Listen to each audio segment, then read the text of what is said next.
একটা সময় ছিল, একটা ঝাঁক পাখির মতো বন্ধু ছিল। সেই বন্ধুগুলো আজ আর নাই। কেন নাই? সময়ের পরিপ্রেক্ষিতে অনেক বন্ধু হারাই গেছে। অনেক দিক, অনেক যার যার কর্মস্থান থেকে সে ব্যস্ত আছে। হয়তো তাদের এখন আর সময় নাই, যার যার কাজে ব্যস্ত, ফ্যামিলি নিয়ে ব্যস্ত। এমনকি আমিও আমার ফ্যামিলি নিয়ে ব্যস্ত। তো সেই সময়টা এখন আর নাই। আর ফোন বুকের লিস্টে ছিল বন্ধুদের নাম্বার, শুধু বন্ধুদের নাম্বার সিরিয়াল ছিল। সেই বন্ধুরা এখন আর নাই।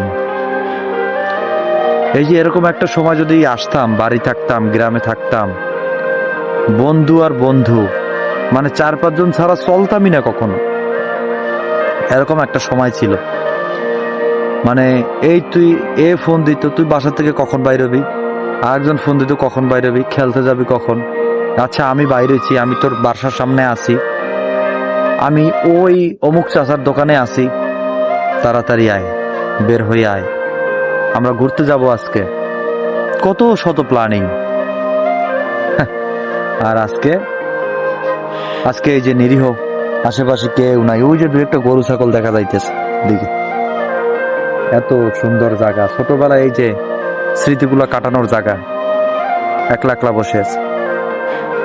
এটাই বাস্তব, এটাই বাস্তব। এখন বন্ধুগুলা যার যার কাজে ব্যস্ত, তাদের দোষ দিয়ে লাভ নাই, এটাই প্রকৃতির নিয়ম।